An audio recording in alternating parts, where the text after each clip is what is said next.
Hello everyone, welcome to my channel Izaan fan fiction. तो friends, चलिए अब हम अपनी स्टोरी आई फाइंड यू का नेक्स्ट पार्ट शुरू करते हैं।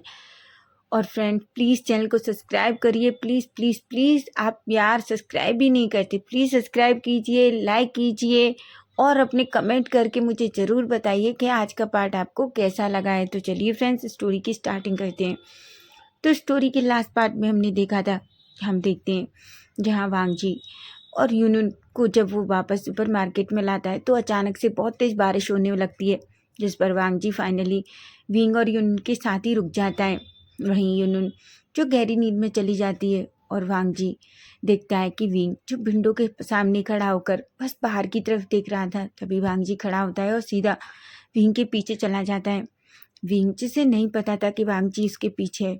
अचानक वांगजी विंग के करीब जाता है और बिल्कुल उसके पीछे खड़ा हो जाता है और कहता है, विंग, मैं जानता हूँ तुम मुझे कभी माफ़ नहीं करोगे, क्योंकि शायद मैंने गलती इतनी बड़ी कर दी। और विंग, मैं जानता हूँ मैं ये डिज़र्व भी करता हूँ। जैसे ही विंग अचानक से वांगजी की बातें बिल्कुल अपने करीब सुनता है, वो अचानक से पलटता है। तभी वो देखता है कि वांगजी बिल्कुल उसके बहुत करीब है। अचानक विंग डगमगा जाता है उसका पैर। तभी वांगजी अचानक से विंग की कमर पकड़ता है और उसे अचानक से अपनी तरफ खींच लेता है, जिससे विंग और वांगजी की चेस्ट आपस में एक दूसरे से टकरा जाती हैं। विंग और वांगजी फेस फिर से एक दूसरे के बहुत करीब था, जहाँ उनकी ब्रीथिंग फिर से वो एक दूसरे की सुन सकते थे। वांगजी विंग के फेस की तरफ ही देख रहा था। विंग जो अब उसे और ज़्यादा ब्यूटीफुल लग रहा था। वांगजी विंग को किस करना चाहता था, उसे एक बहुत पैशनेट किस करना चाहता है, लेकिन वो बड़ी मुश्किल से खुद को कंट्रोल करता है और धीरे से विंग से दूर हो जाता है। विंग जो अभी भी वांगजी की तरफ ही देख रहा था। तभी वांगजी अपने दोनों हाथ अपनी चेस्ट से लगाता है और वो भी विंडो के बाहर देखने लगता है। वो विंग की से कहता है, विंग, मैं जानता हूँ कि तुम मुझसे बहुत नफरत करते हो, शायद बहुत ज़्यादा नफरत करते हो। विंग जो कुछ भी नहीं कहता, वो बस वांगजी की बातें सुनता है और वो भी सिर्फ सामने की तरफ देखने लगता है। तभी वांगजी कहता है, विंग, मुझे पता है तुम मुझसे नाराज हो, शायद मुझे कभी देखना भी नहीं चाहते, लेकिन मैं चाहता हूँ कि प्लीज़ तुम एक बार मेरी बात सुनो। Please wing, please. विंग जो वांगजी की तरफ देखता है और कहता है, वांगजी, मैं तुमसे कुछ भी सुनना नहीं चाहता और ना ही मैं तुमसे नफरत करता हूँ वांगजी। बस मैं तुम्हें देखना नहीं चाहता। मैं इन 5 सालों में अपनी और अपनी यूनियन के साथ बहुत खुश हूँ वांगजी। प्लीज़ तुम वापस चले जाओ। वांगजी जैसे ही विंग की ये बात सुनता है, वांगजी की आंखों में अचानक से आंसू आ जाते हैं। विंग जैसे ही वांगजी की आंखों की तरफ देखता है, वो थोड़ा शॉक्ड हो जाता है। उससे तो बिलीव ही नहीं हो रहा था कि वांगजी जैसा पर्सन कभी रो भी सकता है, क्योंकि वो जिस वांगजी को जानता था, वांगजी वांगजी को कभी किसकी फीलिंग से ज़्यादा फर्क नहीं पड़ता था। हाँ, वो विंग से बहुत प्यार करता था, लेकिन अभी कभी विंग भी इमोशनल होता तो वांगजी उसे डांट देता था। विंग कहता है, वांगजी, प्लीज़ वापस चले जाओ। वांगजी कहता है, ठीक है विंग, अगर तुम चाहती हो मैं वापस चला जाऊँ तो मैं वापस चला जाऊँगा, लेकिन तुम्हें मेरी एक बार बात सुननी होगी। वांगजी जो विंग के फेस की तरफ देख रहा था, विंग वांगजी की तरफ देखता है और वो अपने मन में कहता है, वांगजी, मैं कुछ भी सुनना नहीं चाहता। मैं नहीं चाहता कि तुम कुछ ऐसी स्टोरी सुनाओ जिसे मैं बर्दाश्त ना कर सकूं। लेकिन भीम का दिल जो बार बार कह रहा था कि वो एक बार भांगजी की बात सुनना चाहता है, लेकिन उसका दिमाग ये सब करने के लिए उसे एग्री नहीं कर रहा था। भीम दिल और दिमाग की जंग में फाइनली भांगजी की तरफ देखता है और कहता है, ठीक है भांगजी, तुम मुझसे क्या कहना चाहते हो तुम कह सकते हो, लेकिन उसके बाद तुम वापस चले जाओगे और फिर कभी मेरी और यूनियन की लाइफ में वापस नहीं आओगे। भांगजी कहता है, ठीक है। उसके बाद वांगजी कहते हैं, विंग, तुम्हें पता है उस दिन मैं कॉलेज आया, मैं बहुत खुश था क्योंकि मैं तुमसे मिलना चाहता था। मैंने पूरी नाइट तुम्हें बहुत मिस किया था। हमने, तुम्हें याद है, उस दिन बहुत सारी बातें की थी। वांगजी जो बस विंग के फेस की तरफ देख रहा था, लेकिन विंग जो सामने की तरफ ही देख रहा था, वो वांगजी की तरफ पलट कर भी नहीं देखता, क्योंकि विंग की हार्ट बीट बहुत फास्ट हो रही थी। तभी वांगजी कहता है, विंग, एक्चुअली मैं तुमसे मिलने आया, लेकिन अचानक से पेंडवान, टेरन, सुयांग और सभी वहाँ आ गए। छेंग जी, हम सब बहुत खुश थे। मैं गेट पर तुम्हारा वेट कर रहा था, लेकिन अचानक पेंडवान आ गया। तुम जानते हो, पेंडवान ने मुझे टीज करना शुरू कर दिया। मैं बहुत गुस्सा हो गया। उसने मुझसे कुछ ऐसी बातें कही जिस वजह से मैं थोड़ा अलग फील करने लगा। मुझे लगा मैं ऐसा नहीं हूँ। ऊपर से मैं जानता था कि अगर मैं ऐसा नहीं कुछ भी करूँगा तो भगवान कंपलसरी तुम्हें हर्ट करेगा या कुछ भी। वो पता लगाने की कोशिश करेगा कि आखिर मैं किसे डेट कर रहा हूँ। भांग जी विंग की तरफ देखता है और कहता है, विंग, भगवान अच्छा इंसान नहीं था। तुम जानते हो, वो बहुत बैड बॉय था। तभी भांग जी कहता है, तभी भगवान ने मेरे सामने एक शर्त रखी कि जो भी लड़की सामने से आएगी मुझे उसे किस करना होगा। तुम जानते हो, पहले मैं पूरी तरीके से टूट गया। मैं ऐसा नहीं करना चाहता था, लेकिन वेंडवान जो बार बार मुझे पुश कर रहा था, और फाइनली मैं सामने देखा। मैं एकदम से गुस्से में उस चीज़ के लिए एग्री हो गया था। विंग जो अपने हाथों की मुट्ठियाँ गुस्से में भींच लेता है। लेकिन तभी वांग जी कहता है, विंग, लेकिन ये सच नहीं है। मैं किसी को कैसे कर सकता था, जबकि मैं तुमसे बहुत प्यार करता था। तभी मैंने सामने देखा, लीजा सामने से आ रही थी। जब लीजा ने ये सुना तो वो भी बहुत घबरा गई। तभी मैं लीजा के करीब गया, लीजा जो मुझे शॉकिंगली देख रही थी। तभी मैं लीजा के ईयर के पास गया और हमने इस तरीके से प्रिटेंड किया जिस तरीके से हमने किस किया हो। विंग कहता है, क्या? वांग जी कहता है, हाँ विंग, मैंने लीजा को किस नहीं किया था। मैंने उसके लिप्स के ऊपर अपना थंब रखा था और बस उस थंब पर अपने लिप्स रखे थे। लेकिन हमने इस तरीके से प्रिटेंड किया था जैसे हम किस कर रहे हो। तुम जानते हो, मैं लीजा को किस क्या, मैं किसी को भी किस नहीं कर सकता। तुम जानते हो विंग, मैंने अपना पहला किस तुम्हें किया था और मैं तुमसे बहुत प्यार करता था। विंग जो वांग जी की तरफ शॉकिंगली देख रहा था। विंग कहता है, लेकिन वांग जी, मैंने देखा। वांग जी कहते, विंग, तुमने देखा, वो सच था। तुमने देखा कि मैं लीजा को किस कर रहा हूँ, लेकिन तुम जानते हो, मैंने उसे किस नहीं किया था। मैंने तुम्हें सच बताया। मैंने लीजा के ईयर के पास पहले ही कह दिया था कि मैं उसे किस नहीं करूँगा। और वैसे भी मैं लीजा को कभी किस नहीं कर सकता, क्योंकि वो डेरिन की गर्लफ्रेंड थी। ये सुनकर तो विंग की आंखें और बड़ी बड़ी हो जाती हैं और वो कहता है, क्या? वांग जी कहता है, हाँ विंग, मैं किसी को किस नहीं कर सकता क्योंकि मैं तुमसे प्यार करता हूँ। विंग। विंग जैसे ये बात सुनता है, विंग की आंखें बड़ी बड़ी हो जाती हैं। लेकिन तभी वांग जी कहता है, तुम जानते हो, लेकिन मेरी किस्मत देखो, मैं शायद दुनिया का सबसे बैड गाय हूँ। विंग, उसी टाइम तुम आ गए। तुमने मुझे और लीजा को इस तरीके से देखा। तुम्हें पता है, तुम वहाँ से चले गए। उसके बाद सब कुछ ख़त्म हो गया वांग जी। हम सारे दोस्त अलग हो गए। फैन रोहान ने मेरी मॉम के सामने इस तरीके से प्रिटेंड किया क्योंकि डेरिन और लीजा का ब्रेकअप हो गया। डेरिन को लीजा और मुझ पर ट्रस्ट नहीं था। इस वजह से सब कुछ ख़त्म हो गया। सारे दोस्त अलग हो गए। जियांग ने शुयांग को छोड़ दिया क्योंकि जियांग ने शुयांग से पूछा कि वो अपने दोस्तों में से और हम में से किसे चुनना चाहता है, जिस पर शुयांग कुछ भी नहीं कह पाया और जियांग शुयांग से हमेशा के लिए अलग हो गया। वहीं जी और चेंग दोनों हम सब लोगों को छोड़कर यूएस चले गए, जिस पर विंग की आंखें बड़ी बड़ी हो जाती हैं और वो वांग जी की तरफ देखता है, जहाँ वांग जी की आंखों में बहुत सारे आंसू थे और विंग की आंखों में भी। तभी विंग वांग जी की तरफ देखता है और कहता है, पता है वांग जी, हम लाइफ में जो करते हैं उसका रिटर्न होकर हमारे पास आता है। तुमने पूरी लाइफ लड़कियों के साथ फ्लर्ट किया और तुमने, पता है, भले ही लीजा को किस ना किया हो, लेकिन तुमने सच में गलत किया। तुम उस बेनरुआन को एक स्लैप मार सकते थे, तुम उससे अपनी दोस्ती तोड़ सकते थे, लेकिन तुमने क्या किया? तुमने गुस्से में आकर उसकी शर्त मान ली। पता है, इस वजह से तुमने कितने लोगों को तकलीफ पहुंचाई, तुम जानते भी हो। वांग जी जो अपना फेस नीचे करता है और कहता है, पर विंग, तुम जानते हो, उसे पता था कि मैं तुम्हें डेट कर रहा हूँ। मैं और तुम एक दूसरे के बहुत करीब हैं, क्योंकि उसने हमें देख लिया था। विंग की आंखें बड़ी बड़ी हो जाती हैं और कहता है क्या?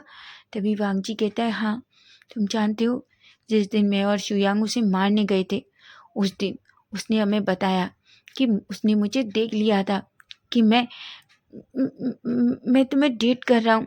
वो मेरी तरफ देखता है, हंसता है और कहता है मुझे यकीन नहीं हो रहा तो लैन वांगजी एक लड़के को डेट कर सकता है। और वैसे भी हाँ, अगर तुम उस लड़के को डेट कर रहे हो तो तुम्हें सबके सामने कहना होगा फिंग तुम जानते हो मैं तुम्हें उस कॉलेज में सिर्फ प्रोटेक्ट कर रहा था, ऐसा कहता है। तभी विंग कहता है तो तुमने वेंडवान के साथ क्या किया? वांगजी इतनी मुट्ठियाँ बीचता है और कहता है उसके साथ वही होना चाहिए जो वो डिजर्व करता है। विंग कहता है वांगजी कहता है विंग प्लीज़ मुझसे कुछ मत कहो, ऐसा कहता है और अपना फेस दूसरी तरफ कर लेता है। विंग एक गहरी सी सांस लेता है। वांगजी कहता है विंग प्लीज़ प्लीज़ मुझे एक मौका दे दो। विंग जो वांगजी की तरफ देखता है। वांगजी कहता है प्लीज़ विंग एक मौका दे दो, मैं तुमसे वादा करता हूँ मैं तुम्हारा दिल दोबारा नहीं तोड़ूंगा। तुम जानते हो उसके बाद जब मैंने तुम्हें देखा तुम कॉलेज नहीं आए, मैं पागलों की तुम्हें कॉलेज में ढूंढता रहा। उसके बाद तुम जानते हो मैं तुम्हारे घर भी तुम्हें देखने गया लेकिन वहाँ लॉक था। उसके बाद मैंने तुम्हें रेलवे स्टेशन, बस स्टैंड, सब जगह ढूंढा पर भी तुम मुझे कहीं नहीं मिले। भी आखिर तुम ऐसे कैसे आ सकते हो? तुमने एक बार मुझसे बात करने की कोशिश नहीं की। विंग कहता है मैं तुमसे क्यों बात करता वांगजी, एक रीज़न दो जिस वजह से मैं तुम्हारे पास आता और तुमसे पूछता वांगजी तुमने उस लड़की को किस क्यों किया? क्योंकि वांगजी को गुस्सा आ गया और वांगजी के तभी वांगजी कहता है विंग कहता है क्यों? क्या तुम्हारा घमंड इतना बड़ा है वांगजी कि जो जो तुम्हारे ऊपर इतनी चोट पहुंचाता है कि तुमने एक बार भी उस लड़की को किस करने से पहले मेरे बारे में नहीं सोचा? तुम हमेशा कहते थे कि तुम मुझसे बहुत प्यार करते हो। पता है वांगजी मैं भी तुमसे बहुत प्यार करता था, बहुत ज़्यादा। जैसे ही विंग था कहता है वांगजी बड़ी बड़ी आंखों से विंग की तरफ देखता है और कहता है क्या कहा तुमने? विंग कहता है वांगजी मैं भी तुमसे बहुत प्यार करता था। वांगजी कहता है कि क्या क्या तुम सिर्फ मुझसे प्यार करते थे, अब नहीं करते? विंग एक स्माइल करता है और कहता है वांगजी हम दोनों की लाइफ बहुत अलग है, मेरे पास मेरी बेटी है। वांगजी तुम जाओ, शायद तुम्हारे घर में तुम्हारी वाइफ होगी, एक बेटी होगी। तभी वांगजी कहता है विंग जो वांगजी की तरफ देखता है। तभी वांगजी कहता है तुम जानते भी हो तुम क्या कह रहे हो? तुम जानते हो 5 सालों से मैं तुम्हें पागलों की तरह ढूंढ रहा हूँ, हर जगह मेरे लोग तुम्हें ढूंढ रहे हैं लेकिन मुझे समझ नहीं आया कि वो तुम्हें क्यों नहीं ढूंढ पाए। और तुम कहते हो कि मेरा घर पे कोई वेट कर रहा होगा। तुम जानते हो मैं तुमसे कितना प्यार करता हूँ, ऐसा कहता है। जिस पर विंग की आंखें बड़ी बड़ी हो जाती हैं। तभी वो वांगजी के हाथों को पकड़ता है और खुद के कॉलर से दूर करता है और कहता है वांगजी ये बचपना करना बंद करो, तुम बड़े हो चुके हो। हम कोई वो कॉलेज में या स्कूल में पढ़ने वाले बच्चे नहीं हैं जो किसी एक चीज़ के लिए ज़िद करें। वांगजी वापस जाओ और कोई अच्छी सी लड़की देखो जिसे तुम बहुत प्यार करते हो, तुम्हें पसंद आए, उससे शादी करो और अपनी लाइफ में आगे बढ़ जाओ। वांगजी की आंखें बड़ी बड़ी हो जाती हैं, उसे तो बिलीव ही नहीं हो रहा था कि विंग उससे ऐसे कैसे कह सकता है। वांगजी कहता है विंग कहता है वांगजी बस चले जाओ, मुझे नहीं पता तुमने जो कहा वो सच है या झूठ, क्योंकि जहाँ तक मैं जानता हूँ तुम्हें लड़कियों से फ्लर्ट करना बहुत पसंद था। वांगजी विंग के सामने देखता है और कहता है ठीक है विंग, अगर तुम यही चाहते हो कि मैं चला जाऊँ तो मैं चला जाऊँगा, पर उससे पहले यूनुन की मॉम देखना चाहता हूँ। जिस पर विंग की आंखें बड़ी बड़ी हो जाती हैं और वो वांगजी से कहता है वांगजी तुम क्या बकवास कर रहे हो? वांगजी कहता है यस विंग मैं चला जाऊँगा लेकिन बस मैं एक बार यूनुन की मॉम को देखने चाहता हूँ। ठीक है, यूनुन की मॉम यहाँ नहीं है, मुझे नहीं पता वो कहाँ है, लेकिन मुझे एक बात बताओ तुम्हारे पास उसकी कोई फ़ोटो तो होगी ना? विंग कहता है वांगजी ये मेरा पर्सनल मैटर है और तुम्हें इससे कोई मतलब नहीं होना चाहिए कि यूनुन की माँ कौन है या कैसी है। वांगजी कहता है ठीक है विंग, मैंने कहा ना मैं हमेशा के लिए चला जाऊँगा, लेकिन जब तक तुम मुझे यूनुन की माँ नहीं दिखा देते मैं वादा करता हूँ मैं यहाँ से कहीं नहीं जाऊँगा, समझे तुम। विंग की आंखें बड़ी बड़ी हो जाती हैं और कहता है वांग जी तुम आखिर जिद क्यों कर रहे हो। वांग जी कहता है ऑफ कोर्स विंग, तुम भी तो जिद कर रहे हो ना, तुम समझना नहीं चाहते, जबकि मैं तुम्हें समझा रहा हूँ कि मैंने लीजा को किस नहीं किया था। लेकिन ठीक है, अगर तुम समझना नहीं चाहते तो मैं भी नहीं समझना चाहता। मुझे यूनून की माँ से मिलना है, मुझे एक फ़ोटो दिखा दो यूनून की माँ का और मैं हमेशा के लिए चला जाऊँगा। विंग कहता है वांग जी तुम्हें इससे कोई मतलब नहीं होना चाहिए। वांग जी कहता है मुझे मतलब है, और इसलिए मैं चाहता हूँ कि तुम मुझे यूनून की माँ का फ़ोटो दिखाओ। और यहाँ तक कि मुझे पता है, यूनून ने कहा आज तक उसने भी कभी अपनी माँ का फ़ोटो नहीं देखा। वांग जी कहता है विंग सच बताओ, क्या यूनून सच में तुम्हारी बेटी है। विंग जो गुस्से में वांग जी की तरफ देखता है, और तभी वो वांग जी की गुस्से में देखता है और वांग जी की तरफ उसका कॉलर पकड़ता है और कहता है वांग जी तुम्हारी हिम्मत कैसे हुई ये सब कहने की। तभी वांग जी विंग की तरफ देखता है और थोड़ा घबराता है, लेकिन वो कहता है तो फिर मुझे बताओ विंग, आखिर यूनून की माँ है कहाँ जिसे तुम सबसे छुपाते हो, यहाँ तक कि यूनून से भी। तुम जानते हो वो अपनी माँ को मिस करती है। विंग कहता है वो किसी को मिस नहीं करती, मैं उसके लिए बहुत हूँ, मैं उसकी माँ भी हूँ और उसका डैड भी हूँ, समझे तुम। और तुम मेरी बेटी से दूर रहो वांग जी। वांग जी जो पूरी तरीके से शॉक था विंग के शब्दों से, क्योंकि वांग जी जानता था कि वो कितना भी ट्रिगर कर ले विंग गुस्से में आकर बता ही देगा कि आखिर यूनून की माँ कौन है। लेकिन यहाँ तो विंग कुछ कहना ही नहीं चाहता था। तभी वांग जी जो एक बार और खेलने की कोशिश करता है और कहता है वांग जी कहता है सच बताओ विंग, क्या तुमने यूनून को कहीं से अडॉप्ट किया है। जिस पर तो विंग और गुस्सा हो जाता है और वो अपना हाथ उठाता है और विंग जी को खींचकर एक स्लैप लगाता है और कहता है वांग जी जो पूरी तरीके से शॉक्ड हो जाता है। वांग जी कहता है विंग। तभी विंग जिसकी आंखों में बहुत सारे आंसू थे और वो गुस्से में वांग जी से कहता है वांग जी तुम सुनना चाहते हो तो सुनो, यूनून मेरी बेटी है, यूनून की माँ डैड उसके जितने भी रिलेशन होते हैं वो सब कुछ मैं हूँ, और मैंने अपनी बेटी को अडॉप्ट नहीं किया है, समझे तुम। वो मेरी बेटी है। और क्या सुनना चाहते हो तुम वांग जी। वांग जी जो शौक था वो विंग की तरफ ही देखे जा रहा था।